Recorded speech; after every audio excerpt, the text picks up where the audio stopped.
Hello, welcome to the Playbook with Joey and Zach. I'm Joey, I'm Zach. and this is our weekly radio show on BC Radio, WZBC Sports. Tonight and each week, um, we will be streaming and talking sports on here, and this is our weekly radio show, 7 to 8 p.m. on Wednesday nights. And this is the first one, so thank you guys for joining. Let's So a go. little bit more about me. My name is Joey Mayalari. I'm a junior from South Boston, Massachusetts. Um, and I am a New York Giants fan, which is hard to believe from Boston, but big New York Giants fan, Red Sox fan, Celtics fan, and Bruins fan. I'm Zach Cruz. I'm a junior at Boston College from Andover, Mass. Big fan of all Boston sports, especially the Celtics, Bruins as well. Excited to get the show going. So pretty much this show is just going to be a place for all things sports to be discussed with a focus on Boston sports. We're going to be talking to listeners across BC's campus and beyond. We're going to be talking to some guests that we'll have on the show as well. Tonight's focus is going to be on recapping a lot of different performances from teams like BC football, Celtics, the Sox, and the Pats. We have a good list of topics we'll be discussing this season, and we invite you guys to call on and join the discussion. Here we go. Hopefully, I'm let's just get making into sure we it. don't have any more volume issues here. I'm just making sure we're good. I'm getting some text that it's quiet, so just trying to make sure we get things right. Is it the slide is up or down? Yeah, we want them up to be louder. Yeah, I think the Yeah, it slide goes does go up. All right. All right. Apologies So, for the technical difficulties. We should be good now. yeah, this is our first time in the studio, All right. we really had no practice or anything before this. So Yeah, we got thrown in right at 7:02, and it's a big transition to come into this. So hopefully we figure things out. It seems like we're getting there. So at least that's all that Spotify's matters. gonna get the whole clip. Spotify's gonna have 2 clips, just because we've been behind for 15 minutes now. But it's all right though. I'm we got a hearing lot it's going on better, so we're good. Spotify. All right, we Yeah, got we're a good. more This is improved sounding version good. here, so we should be good. All right, so to begin though, what do we Let's begin? get into it. So one of the first things we want to talk about today was just get into the whole BC football situation. A lot of controversy going on with who should start at quarterback. Team had a hot start going 4-0, albeit across some against some Easier matchups. slightly easier matchups. Yeah, I would agree. Yeah. A lot of controversy over the QB situation though about who should start going into this week and how he can come back from losing 3 straight games going into a tough road game at Syracuse. Yeah. I think the tough thing with BC football is the 4 games we started with, starting against 3 easier opponents. Missouri, they were good competition. It was a solid That was a game. good game. Starting with 3 easier teams definitely didn't help. I know the team morale's up, obviously, and we're scoring a lot of points, so everyone feels like, we're doing great. We're scoring 40 points, 50 points against Colgate. But I do think, though, when you go into a game against Clemson or Louisville, playing an ACC game, you want tougher competition earlier in the season. So you have easier matchups, earlier in the season. Yes, you score a lot of points, but I don't think having easier matchups necessarily helps. I'd rather play tougher teams, so when you get into a tougher situation like with Clemson, you're already ready for that. It's not like you're playing UMass every week. Yeah, it's learning how to finish too, because it felt like the first 4. I mean, the Mizzou game, it was a great finish, but the first 3 games, it seems like our ability to close games has been tough. Looking at the Clemson game, we had that last drive where we drove all the way down the field, it looked great, and then Grossell had that near pick, and then the unfortunate missed snap. But things like that happen in games. You try to limit them. Looking at Syracuse, I think it's all going to be about execution, particularly towards the end of the game.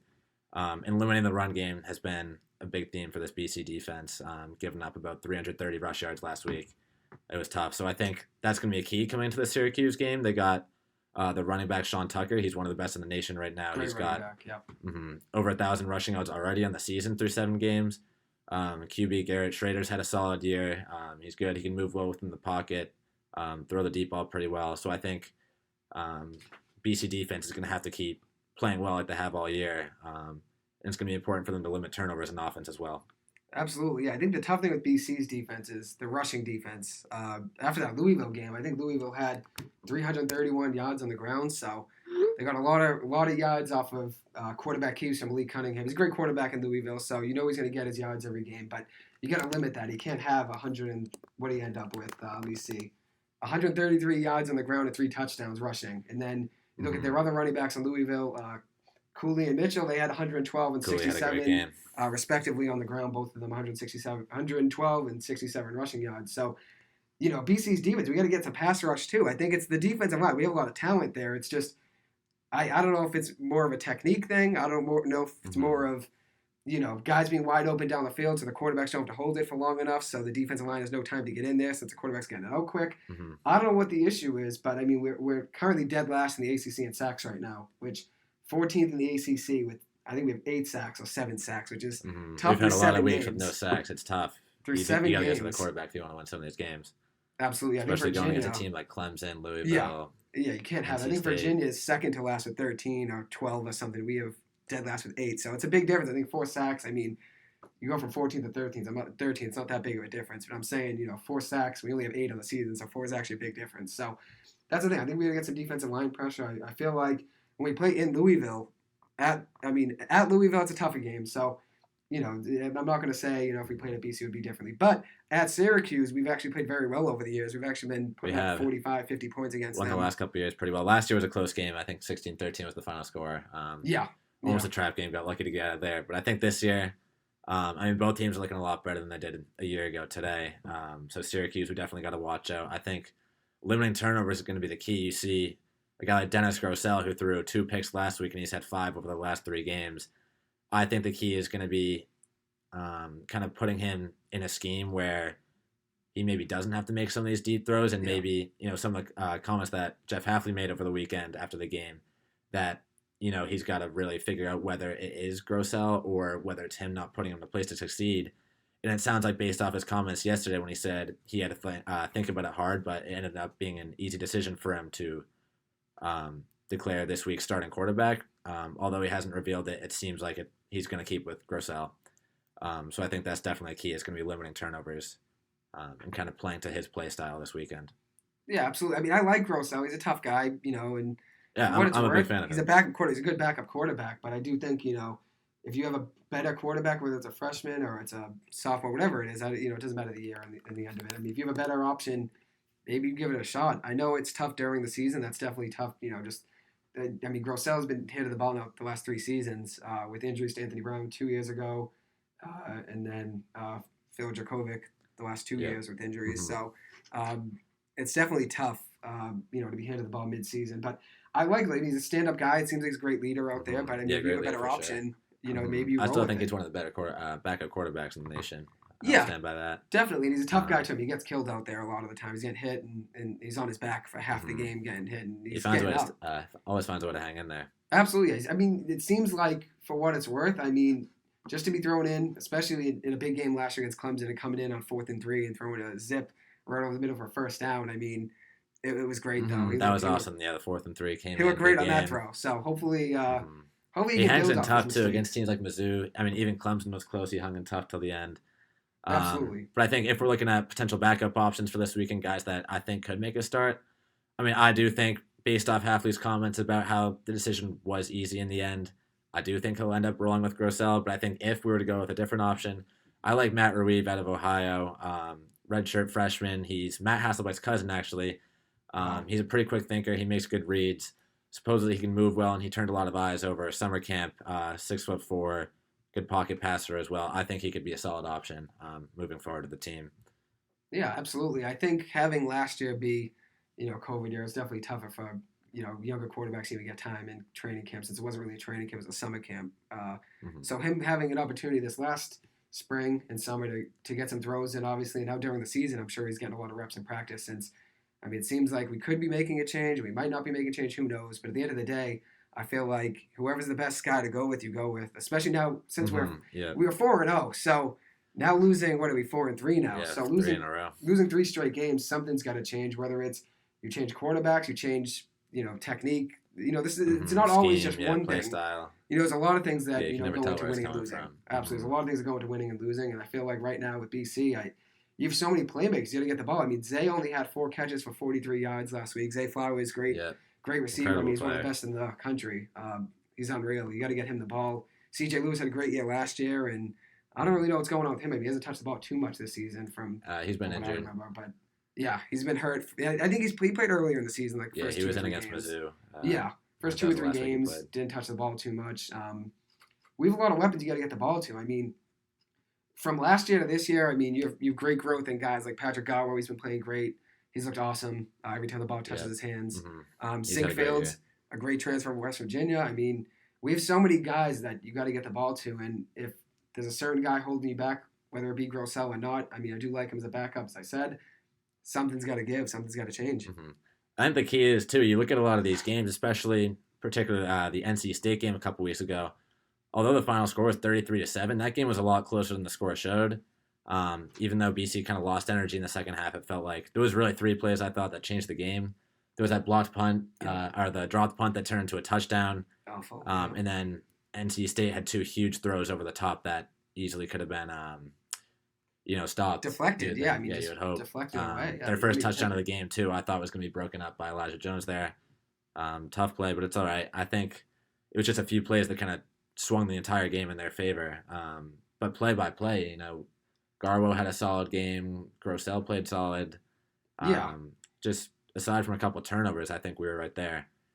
So that's why I feel like we're going to roll with Grossell too, because he's proven that he can at least hang in these situations. And I feel like Hafley probably feels like he's the best leader for the team. He's the guy who can come out and we can play tough in any game with him. Absolutely. I think the tough thing with BC is Louisville's defense, is giving up, I think, 450 yards a game. I think they were on defense they were giving up. And BC only had, it's definitely less than that. It was like 250, I think, total yards from offense, which if you're going against a team that's been giving up 450 yards a week and you only get 266, that was the number. The BC only got 266 yards on offense.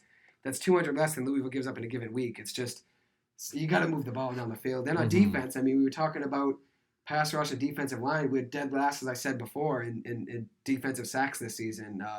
That's another thing that you got to fix. You can't be giving up 438 yards and only gaining 266 on your own.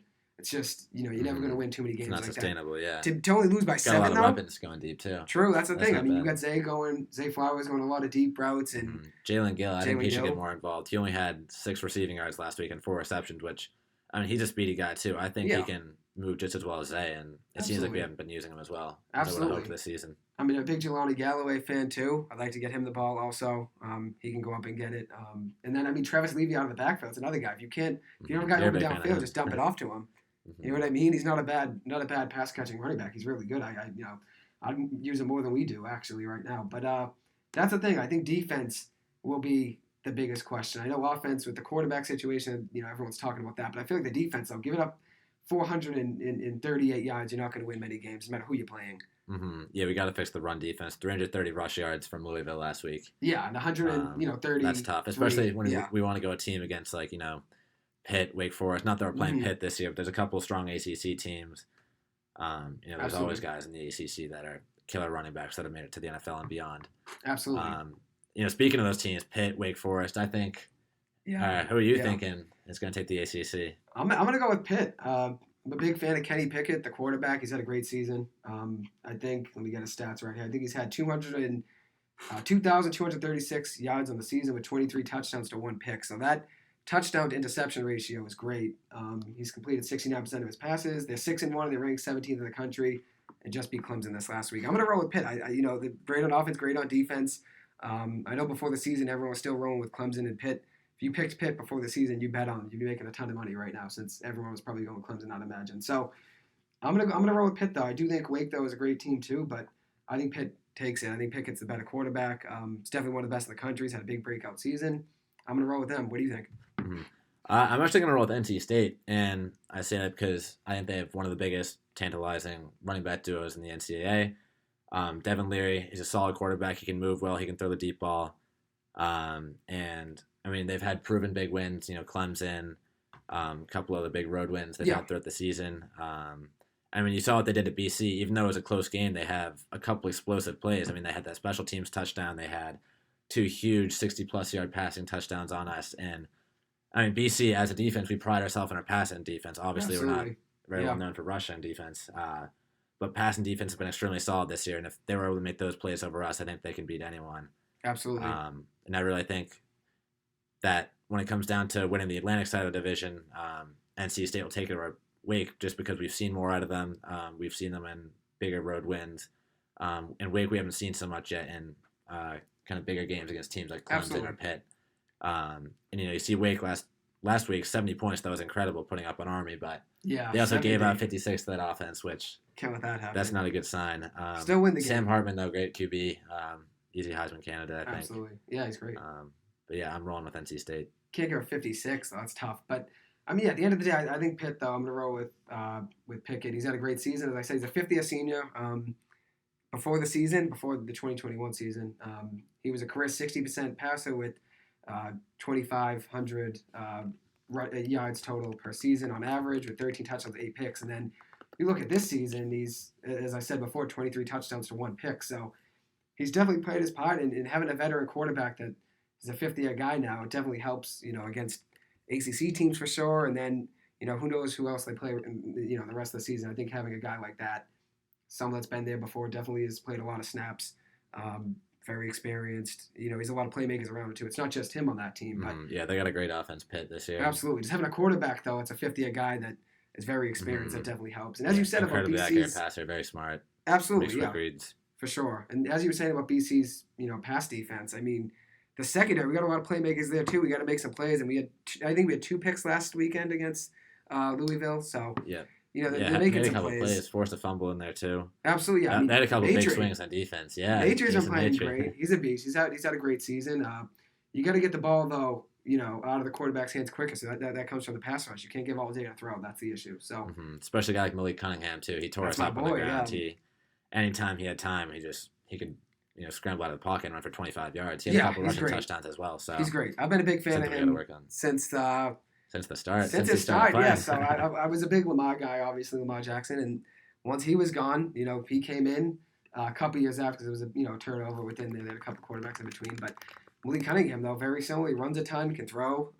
So I've been a fan of him since the start. So I like his game, and you're gonna give up rushing yards to him. That's not the thing. It's just you got to limit it. That's the problem. But that's the thing. It's a learning process, and this is second season, so I'm sure every single week he's getting better and better with technique and all that. We just got to see it on the field. We can definitely see improvement play to play as is. So absolutely, right things ahead for the team, I think, and I'm excited for this weekend. Absolutely, the secondary, that's something that has been our strong suit for years. So I'm sure things will shape up, and maybe this will be the week that the secondary, the defense, everything gets going. Everyone wakes up, and we just blow them out like we did. I think 2 or 3 years ago. 2 years ago, we had a big win. David Bailey had a huge rushing touchdown. AJ Dillon had 3 touchdowns that game. Yeah, big games. I think Anthony Brown was still our quarterback back then, so it's been a while since we've had a blowout against them. Since they were a good team this year, actually, Syracuse. So I'm not saying it's going to be a blowout, but they got a decent squad there, so hopefully it'll be a good matchup, and we'll see how BC does. Yeah, I'm looking forward to it. Let's start talking about the Red Sox. Tough loss last week. Dropped to the Astros. Lost in 6. Astros, Braves in the World Series right now. Braves are 4-0. The tough thing with the Red Sox is, the offense all season, is outperforming expectations, obviously, with coming into the season, no one gave the Red Sox a chance to make the playoffs. So we were outperforming expectations since the start. And then in the playoffs, we were playing great. I think we had 25 runs in the first 26 innings of the ALCS, which is unreal. And then if you look in the last 26 innings... You look at guys like Kike Hernandez. Awesome. He had a great playoff series. He played well the entire playoffs. The whole playoff series. Great against the Astros for the first 2 or 3 games, too, which was awesome. And great against the Rays, too. Awesome. Instrumental in the series. All of September and on, he was great. And that's the tough thing. It's, the last game 4, 5, and 6, losing 3 straight, 2 at home, and then... 1 in Houston. It's just tough. You can't let that happen being up 2-1. And we got outscored 22-1 in the final 26 innings of the ALCS. That can't happen. We had 25 runs in the first 26 innings, and then the final 26, we get outscored 22-1. It's just the offense. We were up on them in Game 5 too, and then it's just downhill. Downhill after that. That's the problem. That was a tough game. I think that's where it all changed. Game 5. Absolutely, yeah. You're up 2-1 in the series. I think Game 4 was the biggest turning point because I was thinking, 2-1. Yeah, Game 4. To 3-1 versus 2-2. 3-1 versus 2-2 is a big difference. I was talking about Game 4 when we were up, and then they started coming back, and they had 9 runs by the end of the night. Yeah, we blew that game. That was hard. I think that's part of that statistic. Came back from intramural floor hockey game, I think, and just check the score. We probably should have played hockey the whole night because that wasn't a great game to come home to. But that's the thing, though. They got a lot of question marks now in free agency with the Sox. Kyle Schwarber's a free agent. He was a great acquisition at the trade deadline. I know he was out for the first month or so as a Sox, but played great in the second half of his tenure with the Red Sox. I know he was out the first half of his time with the Sox. But you got him. You got J.D. Martinez, who can opt out of his contract. And then you got Bogarts and Devers, who are going to need extensions at some point. So the Red Sox have a lot of question marks and a lot of things to fill. And that's the thing. It's just, you outperform expectations. Obviously, no one gave us a chance to be where we were at, but it is tough though when you lose, and now you look at the team, and it could be a whole new team next year. I mean, if you lose Schwarber or JD, or I know Bogart's got 1 year left, so you're not going to lose him yet, but it's going to be tough for us to get everyone back to performing the way they were, since a lot of them had Yeah, career it's gonna be years. tough to keep that whole team. A lot of those guys are gonna start to get paid real soon. Absolutely, yeah. That's the thing. I mean, they had career years, all of these guys. Hunter Renfro had a career Yeah, year. Devers. Kike Devers Davis was had a great. great year. JD had a big bounce back year from last year. Bogarts had a great year, even though he's played with injuries here and there. But Everyone just got hot at the right time too, that's the especially thing. August, September. August we had a little bit of, September we had a little bit of a slump. Yeah, that's the thing. It's tough. That's the hard thing. At the end of the day, it's you know give and take. The Red Sox. I mean, we make it to the LCS. It's a great season, especially when you came. Yeah, you can't be mad about but that. It is tough though when you lose. Considering what people were saying at the beginning of the year. It's tough when you lose a ton though. The way we lost at the end of that game 4, 5, and 6. It's tough to lose the way we did. But a lot to look forward to in the future. We have a lot of young talent. A lot of great players. You got Devers still, and Bogarts. Those great building blocks. No matter who we have next year, those are great starts. There are other guys you got to re-sign. Jose Iglesias was a great pickup. Right at the September waiver deadline when the Angels cut him, he was a great pickup. He really got us going. That was huge. He came in. The Red Sox had a lot of defensive errors, and he came in. I think he only had like one error in that month he played. It was hitting 320 or something. He was up there. He had a great, September. So hopefully we can get him back, and probably won't be too much money. That's the thing. Yeah, he was awesome. Hopefully we can get him on a discount too. Yeah, and he looked like he loved Boston. He was pushing the cart around after every home run and stuff, and all of that. So that's the thing. It's tough. You got to figure things out. And Chaim Bloom did great with the Sox. I was critical of him at first with trading Mookie Betts. Trading a guy like that. That was tough. That trade. Never easy, but Verdugo. He still figured it out with that Verdugo's team. great. Yeah, Verdugo. He's been great. They kind of just believed in the young guys too. Absolutely. I think that was key, and Verdugo's kind of where we came. Big part of the team. He's all the energy. Verdugo is the entire team and all the energy. So whenever we were having a good game, Verdugo was up. Whenever we were having a bad game, he was up too. So that's the thing. It's tough. And at the end of the day, you never want to lose, whether it's the ALCS or regular season. You don't want to lose games. But losing the way we did, losing 22-1 in the final 26 innings, that's not really even losing. It was we a little hard to watch, yeah. We weren't even in the game at that point. Hopes were high, too, being up 2-1 in that series. Yeah, there were a lot of questionable moves, too. I mean, you got first and third in game brought in 6. guys like Danny Santana, Travis Shaw back. Yeah. I was surprised to see some of those moves. I guess he's just trying something and trying to give it a shot. I understand Alex Cora doing that. I guess you just want to get something going. Yeah, you get some veterans see if someone in can there. heat up and get going. Yeah, that's the thing. But especially throwing a rookie like Dahlbeck right into the ALCS. Yeah, too. Off of 2 at-bats, too. Like, it's tough. You know what I mean? But that at the end of the day... Looking back, I might have rolled with Dahlbeck, though. Yeah. He played solid. After the trade deadline, we could have got Rizzo, and we rolled with Dahlbeck, and I was critical of him also with all his strikeouts. Schwarber was a great pickup at the deadline, speaking Absolutely. Of that. And that's the thing. I mean, that's a big hit for us. That's the question, JD or him, because both play DH, a little bit of outfield. I know Schwarber played first base, but it's tough. At the end of the day, we're going to have some big decisions to make. I mean, either way, you can't lose with the other player. I think it's just... I mean, personally, I'd rather have JD just because he's been with the team longer, and I feel like, the Red Sox fan base, we're all more loyal towards him. Either way, I'll be happy. Either player can hit bombs. So yeah, if we can get either on a good deal, I'll be ecstatic. That's the thing. Yeah, we'll see how it works out. I know Chaim Bloom's definitely doing his homework right now, so we'll see how things go. But I definitely want to try to keep the core we have, and I think signing Devers now would be the best idea since the longer you I think wait, he was the our more best player it's this gonna be. season. Yeah, definitely, I'm with you. I mean, I think he's the best. He had a great year, just hits bombs. One of the best young players in the game. He just loves playing the game too. He's always smiling, always having a good time. Absolutely, just fun to watch. And people talk about his fielding and stuff. He's got a cannon of an arm. I mean, people say he doesn't have a good arm and he's not good at fielding. I mean, he throws the ball across that diamond like any other. He's great. So he's got heart. Yeah. I would re-sign him now because I think it's gonna be more money the longer you wait. And giving a guy money now, I mean, I'm sure he'll probably want to perform to the best of his ability. Obviously, knowing he's going to have an extension, but I think he can play even better after getting that money. A lot of guys, when they get paid, they don't play up to those expectations afterwards. But I think he could be one that might actually help. Could be an MVP candidate? Who knows? You just need him. I mean, yeah, he's got the potential for sure. The way he's playing right now at his age. Absolutely, that's the thing. So we'll see how things go. As we said, but the pitching, that's another thing. I mean, you gave up 22 runs in the final 26 innings. So it's not really just the offense. It's on the offense and the defense. The offense couldn't hit, and the defense couldn't, the pitching, I should say, not even just the defense. We didn't even have that many errors actually, but the defense, pitching. Those are things you gotta. Both of them have to be A1 in the playoffs. Pitching. Yeah, if you want to win, especially those games against a team like the Astros too, you can't make mistakes. That's the thing. It's tough, but we're gonna switch gears to the Celtics now. Get a little Celtics talk. Let's go. I'm a big Celtics fan. Same with Joey. Solid start for the Celtics so far. 2-2. A little disappointed with last week. Crazy game against the Knicks, double overtime loss. And the loss against the Raptors last week was tough. But it seems like this week we've taken a little bit of a bounce back, winning against the Hornets and the Rockets. Neither team are anything spectacular that we've played. We're playing the Washington Wizards tonight. They're a solid squad with Bradley Beal going. I like the way we looked so far. Jason Tatum was good beyond the first game. I knew he'd come back, and he's been balling. He's been scoring 28 points a game. Jaylen Brown also 28 a game. He's looked good. Had a great performance in the overtime win against the Hornets last Monday, I think it was.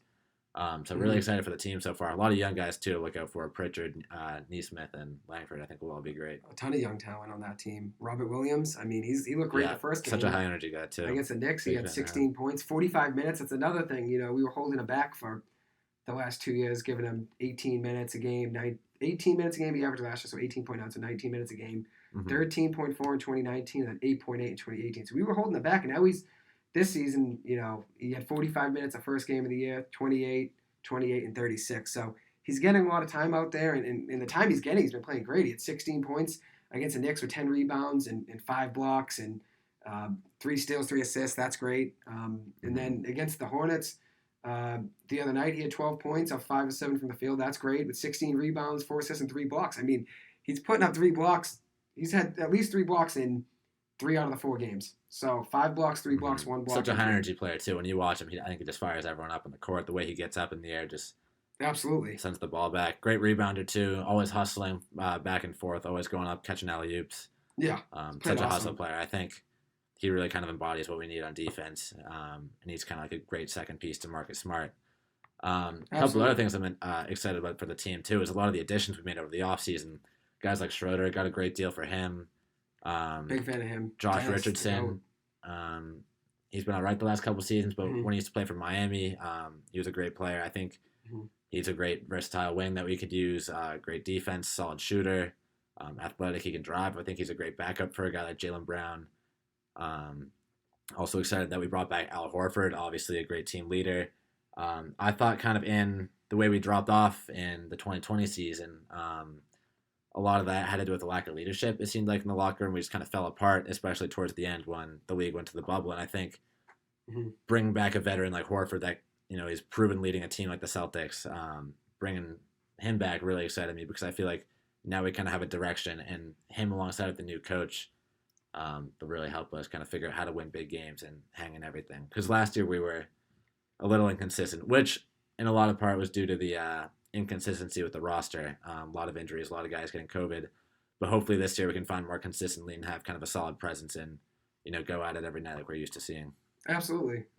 That's the thing. Going from the bubble, almost 2 years ago now, we're going into 2 years. And then into last year, I mean, COVID was a big part of the last few seasons and conditioning. And guys were getting hurt, obviously, since they didn't play for a year and a half for the most part. I mean, they obviously had the bubble and stuff, but, guys were out for 3 months before that, haven't been playing basketball for 3 or 4 months. So it's tough to get guys conditioned. I think this year you'll see the best conditioning with all the guys since, they're all back now training during the summer, and, they practice, every day just like they normally would in a regular year. So that's the thing. Hopefully less injuries this season.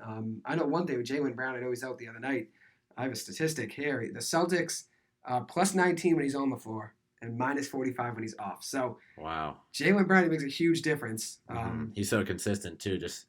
He's always a steady shooter, athletic, great defender. Absolutely, yeah. I think that's the thing. Yeah, that's the thing. You just got to figure things out and try to get health. In Jaylen Brown, Tatum, some of your best players are going to stay on the floor, and you can win any game with those 2 or 3 guys out there. With Robert Williams as the third. I think he's a big part of the team. I think he's probably the third best player. So going back to the bubble too, I think that's really where things kind of fell apart. Going back to that 2020 playoffs for the Celtics and the 2021 season, it seems like just the whole atmosphere of the bubble being so close to everyone and not a lot going on, it kind of broke some teams and really brought a couple other teams together. Like you look at the Celtics, who February 2020, I still stand by. I think they were the best team in the NBA the way they were playing Beat the Lakers. We beat the Clippers in that double overtime game. Had a lot of great Mm-hmm. wins.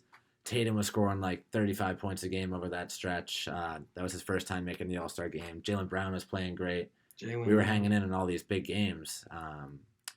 And then all of a sudden we go to the bubble and we start dropping games. And then playoffs were tough. And then we get to a team like Miami in the Eastern Conference Finals, and they're playing out of their minds. So yeah, they got hot. They got hot in the right They time, got just hot, like the and I Giants think they always. just kind of got brought together in the bubble, whatever worked. Yeah. And it was just kind of a weird season that year. And then it kind of translated into the 2021 season, too. We had a lot of inconsistency, kind of a lack of flow in our offense, and it seemed like the team kind of fell apart just in terms of chemistry. Read one report that before COVID happened in the 2020 season, the team would always go out after the game. They'd be getting out, the 13, 15 guys get out and, they're traveling 3 Ubers to a restaurant or a bar or whatever. And then last season, the 2021 season, it was 12 separate Ubers every night, just guys going home alone. Yeah. So I think that kind of says a lot about the chemistry of the team and what went wrong last year. Absolutely. Yeah, it's a tough season. With the last 2 seasons, it hasn't been normal, so it's really hard to get guys all on the same page. Especially, I think football. I think it's even more seen in having crowds now. And look at the Chiefs, Mahomes and the Chiefs have been struggling with. They didn't have obviously fans last season, and for the most part, they had some, but it wasn't full capacity. And now having full capacity of fans again, you got to learn how to play the game again with fans. I think the Celtics having that team chemistry, having fans, I think that obviously helps them. But some teams it doesn't necessarily help going from having no fans or limited fans to having fans. But I think the Celtics playing at the TD Garden, I think that brings a ton of energy. But yeah, there's nothing like playing at the Garden, and absolutely, legends have said that before. Even Kobe Bryant, rest in peace, he was saying there's nothing like playing there. I love watching the Sea of Green go at it. Absolutely. It really is the best fans in the NBA. So yeah, for sure, makes a huge impact on the court. Definitely, that's the point I was making. I mean, going from 2 years ago to this year, actually having fans again, actually having team chemistry, and being able to go to dinner with your teammates and having practice, that definitely has helped the Celtics a ton. You can see that on the floor. There's, you can tell they're all on the same page for the most part. And against that Miami Heat team in, the 2020 playoffs, I mean, we were all over the place, left and right. That's the thing. And they were just together too. They had, Jimmy Butler, Duncan. Everyone was on the same page. Duncan Robinson was drilling threes. Jay Crowder was Bam out had there. A series. He had that tough block on Jason Tatum at the end of Game 5. I want to say that was a changer because we all thought Tatum was going in for the game-winning layup, and then he got swatted. And that was demoralizing. Yeah, it was a good play. But that's the thing. I mean, going from what teams have had to deal with the last 2 years going to it now, it's a whole different ballgame. And some teams are playing well with having fans and having a normal season. Some teams aren't. Look at the Chiefs. They've been struggling. Mahomes right now is tied for the league lead in interceptions with 9. I mean, that's surprising to see. Yeah, that's the thing. Some guys like him. He's on my fantasy team. Yeah, Mahomes. I think he'll be fine. It's a long season, and they're playing the Giants this week, so hopefully he doesn't wake up this week. But he'll wake up at some point. I'm sure. Giants defense, he'll wake up. I know it can wake up. The Giants, we get going when we need to. I mean, you were talking about teams getting hot like the Miami Heat did in 2020 when they went to the finals. The Giants, Eli Manning, the Giants defense, they always got going when they had to. And hey, it only matters when you make the playoffs. Games only matter really when you make the playoffs. That's all that matters. No matter what your record is, no matter who's out there, and no matter what you did against this team before or after, whatever the situation may be. When you're in the playoffs, everybody's even. So you just got to get hot when it matters the most. And the Giants, the Miami Heat. Got to win some games to get in the playoffs first, though. NFL is not as easy as the NBA. Yeah, that's true. There's a lot of games. That's the problem. There's a lot of games in the NBA, so it helps actually, being able to play. Yeah, a lot more teams make it too. 16 teams versus, I guess now 14 actually in NFL. Forgot they made that rule change. Yeah, they got how many teams in the NBA make it? It's like 10, right? 16, 10. 8 each conference. It's like with the play-in game though. It's 10 10, they're right? playing games now too. That changes things. Celtics kind of lucked out with that last year. I mean, even though we were the 7th seed, we almost fell out of the playoffs entirely. Which was scary. That's the tough thing. You know what I mean? It's not easy, but at the end of the day, I just want the Celtics to stay healthy, and I think they'll have a really good season no matter who's out there and who's healthy. But I think as long as you have Jalen or Tatum or Robert Williams, you have some of those guys out there, we'll make the playoffs. I'm not too worried about that. I just want them healthy in the playoffs. I don't care what we do in the regular season. It's just like with Saquon, as I was saying to one of my friends that drafted in fantasy. I only want Saquon healthy in the playoffs of fantasy because if you make the playoffs of fantasy and he's healthy, I mean, that's an RB1 right there. And just like the Celtics we were just saying, you just want all your best players healthy when it matters most because the playoffs, that's the only time it really matters. You just got to make it, and then after that, everyone's on the same playing field. So Yeah, this Celtics team this year too. I mean, we're so deep. If we can stay healthy for the playoffs, I really think we can hang with anyone.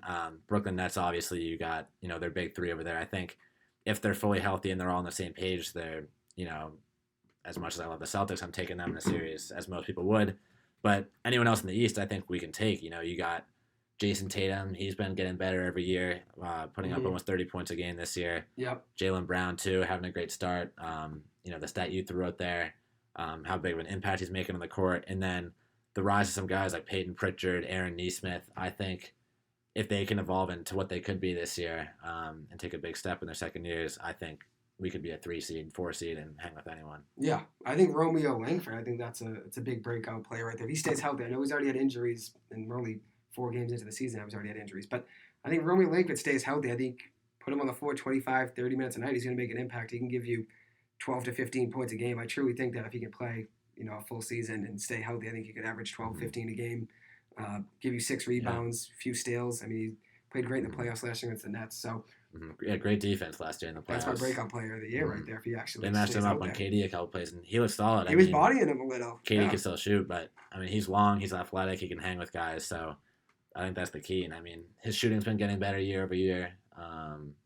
And I think hopefully he kind of gains more confidence and more of a position within our offensive scheme, and you start to see him handle the ball a little bit more and start to set plays up. And I really think he could take off this year too. Absolutely, definitely a breakout player to watch for sure. So I'm going to give a little Bruins talk right now. We're going to get Mike Hurley in the cut. He's going to call in right now. Let's go. We're going to have some Bruins for the last 10 minutes. Maybe give a quick MLB prediction for the World Series while we're waiting for Mike. Yeah. I mean, the Braves are 1-0, so they've had a hot start. I mean, they're one of the hottest teams in the MLB. They have been all year. Even without one of their star players, I think, the series is there. Yeah. So I'll be rooting for them. Mm-hmm. Yeah, I mean, I'm not going to root for the Astros. So I'm going to go Braves in 6. I wanted the Dodgers to play the Red Sox, so both my teams fell out in the ALCS and the NLCS. So that was tough. But I'll be rooting for the Braves. Hopefully Braves in 6 or 7. I'd be fine with that. The Astros have probably a better roster, but the Braves are hotter right now. So I'm hoping I'm going to roll with the Braves. But, I mean, look at guys last night. Charlie Morton, their starting pitcher. He had a great season. He was 14-6 or 14-7 on the season. He had a great year. Pitching out there with a broken fibula. He had a fracture in his leg, and he struck out Altuve in a curveball. He pitched great. Yeah, it was a solid win. What was it, 6-2? Yeah, so they won last night. It was a big win, and the guy had 2 strikeouts with a broken fibula, so not too many guys are going to have that. Shows grit and shows the team really wants to win. So I'm going to roll with the Braves. I like them. Underdog story. I was rooting for the Dodgers just because how many games? Love Mookie and all them. It's tough. I'll go Braves in 7. I do think the Astros have. They got really loads good. of talent. Yeah, that's the thing. That's the tough thing. The Braves just got to keep riding their hot streak. So we'll see how it goes. I'm psyched though to see how things work out with them, and we'll go from there and see how the Astros do and the Braves play. But I'll be rooting for the Braves for sure. I like Freddie Freeman, and not having Acuna. I mean, you're gonna be rooting for them right away just from the get go since they don't have the first, second, you always got to root third for the best underdog player in the league. Whatever. Being a Red Sox fan too, just losing to the Astros, just want to see the Braves win. For sure. I mean, since we're starting to run out of time and we've hit all the other Boston sports, why don't we talk about the Pats for a bit? Talk about the Pats for a minute. Yeah, very excited. Go ahead. Yeah, let's go. Very excited about the season so far. 3-4 start, it's okay. Was hoping for a little bit better, but we've hung in a lot of close games. You look at the Bucks game, which came down to a missed field goal, and the Cowboys game too. That tough call. I thought it should have been pass interference at the end there when we were driving and Matt Jones was taking him. And then they obviously drove down and had a nice pass to CeeDee. And then that's 2 games right there that were within 1 score, and then so that could have been 5-2 right there if you really look at it that way. Matt Jones has been unbelievable though. Great stats, solid completion percentage. One of the best as a rookie. Mac, he's had a great rookie season. Might be the best out of the class right now. He was looking like he was the most NFL ready. I know Trevor Lawrence really hasn't had too much to work with in Jacksonville, but that's the thing. I think I will say, I mean, I think it's obvious that Mac's been playing the best out of any rookie QB right now, but I think a lot of that is due to him having a great situation set up for him already. Absolutely, yeah. You with Bill Belichick, it's a big difference than Urban Meyer, who he's had a tough start. I don't know what he's doing. But Let's get some Bruins talk for the last 7 minutes. We got Mike Hurley on. Here we go, Mike. Let's Say go. what's good, kid? What's going on, Mike? What's up, boys? How are we doing? Long-time caller, first-time listener. There you go. The program here, and it's about time we say the best for last. The Bruins. Yeah, we'll let you go to work. Yeah, get on. They're facing the third undefeated team in a row here. They got 4 in a row, so they're 1-1. The Detroit the Kings type team here. And let's just be honest, there's only 2 sports where a team can get into the playoffs and win the whole thing, unless you're a top team. It's just hockey and baseball. That's it. The Celtics, heard you guys' takes, but if you don't have LeBron James, I'm sorry. You got the number 1 or 2 seed to win it. If you don't have Tom Brady in the NFL, I mean, you got to be a top team, otherwise you're not making it. It's just nature of the sport. So That's the thing. That though, Bees, pretty good team. Some young guys, Swayman. He's not in that tonight, but he looks pretty good. I just want to hear what you guys think about how the Bees look, if you watched any, and then how BC hockey looks, and they got any top NHL prospects on the roster they got to watch this year. It's a good question. Yeah, BC hockey. We went to the game. BC hockey's looking good. Yeah, we went to. I went to 2. The U-Denver game Saturday and the Colorado College Friday. I think he's a Bees. Yeah, Bruins draft signed prospect. yeah. They signed him, right? Yeah, Trevor Kuntar. Yeah, Bruins drafted. Right. Gasso or something, supposed to be a big body Ben. So. I know you've been doing your research on the Bruins draft prospects. He knows them all. So you can go one by one down the line. He knows them all. But BC, I went to the Northeastern game. Then I went to the Denver game. Denver, they ended up beating last week. It was like 5-3 or 6-3, and Denver's a good team. They're ranked nationally ranked team, top 10 matchup. That was a big win for BC hockey, and then absolutely coming after a tough game against Colorado College too. You hate to see us losing games like that, but rebounding against a team like Denver that is in contention for the national championship every year, you can't take that lightly. Yeah, solid team. For sure, yeah. And then the Bruins. I mean, hey, we'll have your intake on the Bruins. Give us some hot takes or something, because I know you know it better than both of us do. Although they're tied 1-1 right now with the Panthers, and as you said, 6-0 team. They're out shooting them 14-4, maybe 14-5 if they correct the stats. But there you go. In the league, no question. Playoff pedigree. Problem is we lost number 2 offensive center there, so you got to see who's going to step up. Right now they got the young guy, Studnicka, in there on the second He's line. a beast. Pretty good, but you got to see if he can actually hold up in a big 82-game schedule. Him or Coyle. True, Coyle. He's a goal tonight. You guys have heard Hockey East alumni Jack Eichel. Of course. Yeah. Get him on the Bruins. He's got the big fat $10 million salary, so if you want my input, that's a big signing. He can come here. I don't think it's going to fit. He wants to get, some neck operation, so even if you get him, it's going to be a project to get him on the ice. But then if the guy hasn't played with his teammates, it's going to be no good. He's going to be no good for the playoffs. I don't know if a wing is exactly what we need either. I think I'd rather go for someone that, a big defender. I agree. We need D. We need left side D. Clifton, come on. Get Clifton going. Come on. Yeah, well, Cliffy's like, he's like the backup quarterback. He's the third paid D. Can jump into a big spot, maybe lay some big hits, or Grossell style, but he's not going to be out there game in, game out, giving you 20 minutes a night. He's just not built for it. There you go. Yeah, Clifton, I got to it would be nice to have someone that we can start alongside McAvoy, definitely. For sure. That's it, Big Mac. I watched Big Mac play for BU, first BC. He scored a goal. Oh, wow. Big time player, big time hockey player. Yeah. That's it. Yeah, you've seen a lot of good players. He graduated from BC in 2017, so he's seen them on Ryan Fitzgerald, all of them. Oh, wow. Dominant BC line there, Gaudreau, Yep. Hayes, and Bill Arnold. There you go. BC went in number 1 in Hockey East. They lost that tournament to Notre Dame because Notre Dame was in Hockey East for a bit. That was actually at BC. They lost 2 out of 3 games.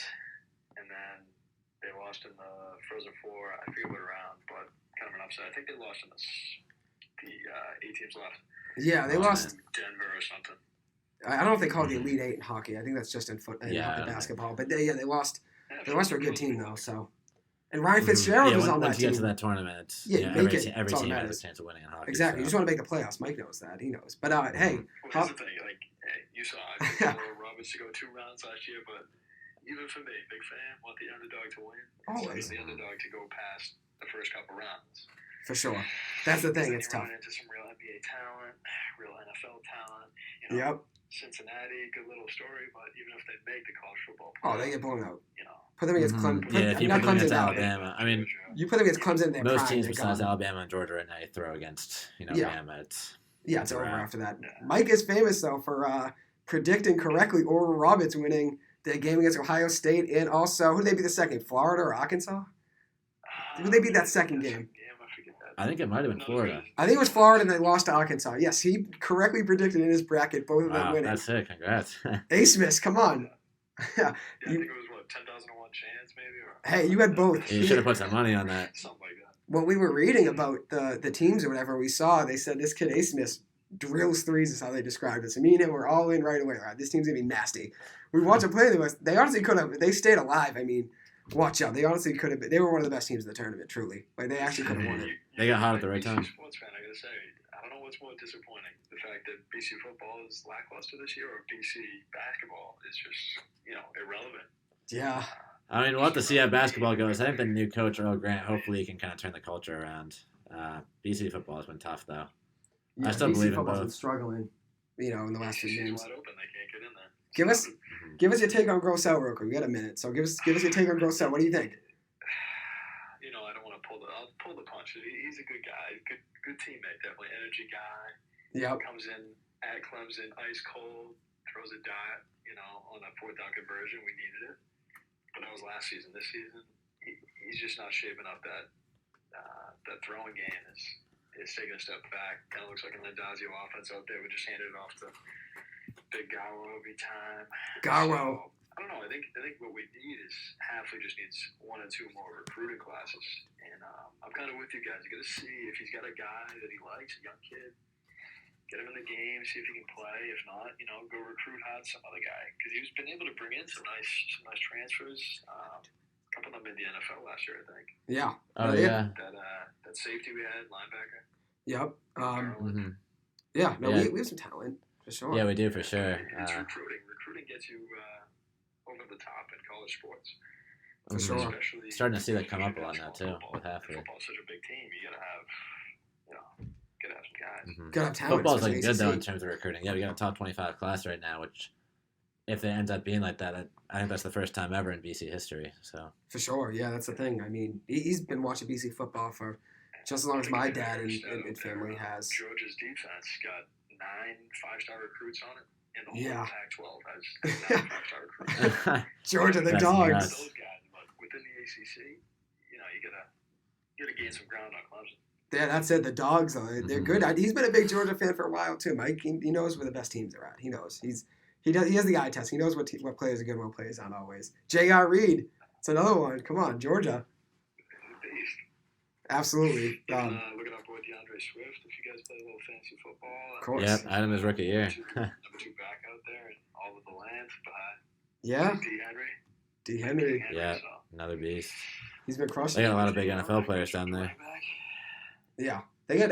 That's the thing. I mean, yeah, there's a lot of talent Even the past, on Georgia, but Dame Harris, right, Joey? true. Mhm. Yeah, He's looked great this year, too. it's the only Speaking of, Patriot I've had in Alabama fantasy. guys, Alabama running backs. Only Patriots player I think I've ever drafted. Besides, I guess I drafted Tom Brady when he was a Buck, but haven't really drafted too many Patriots guys ever. So Dame Harris, I mean, hey, he gets the award. The only one I've ever Yeah, he's drafted. been putting up Probably. points that last week. He had a lot. I didn't start him, unfortunately, against Zach. Actually, I didn't start him, so I Yeah, probably would had a have big win. could have won the game maybe if I started him. But that's tough. But anyways, though, hey, Too. You guys think BC football? Where's the trick plays at? We haven't had many. I know where are the end around passes. We could use those. Send Grossell deep. Get a little flea flicker. Have, Jeff Smith come in with that lefty. Throw to Anthony Brown, kid. Kind of put Zay on the map a little bit until Yurkovich came in. Yeah, no, he should. Yeah, should. I mean, Get Jeff Smith around the edge, throw to Anthony Brown, We just could like the use good that, old days. yeah. Kobe White. supposedly we got a guy on the practice squad or the scout team right now that over practice last week he mimicked Malik Cunningham. So maybe throw him in the game. Get him Really? to play some receiver. That's my boy. quarterback, Uh-oh. Lee Cunningham. Yeah, Yeah, that's but like he might be practice. They fast threw him enough in for at quarterback. practicing, yeah. Yeah. The Pats pulled out 3 successful trick plays on the Jets. I mean, Yeah, we had a lot. game That breaking plays. You gotta. that passing touchdown from Kendrick Bourne. Bourne. Yeah. I think it's exciting and entertaining. Got Hafley. There's some buzz around the team around Hafley. hmm Even that USC job, right? Yeah. He has been Mhm. kicked around, so it's all about getting those recruits. You got teams like Texas have 180, prospective players in the stands. I don't know how many teams are fielding that many players, but Yeah. No, I'm with they you. gotta make a show, get on national TV, get some. Gotta get a big some, win, though. You gotta win a big trick game plays, first. get 'em on sports. Mhm. That's a big deal.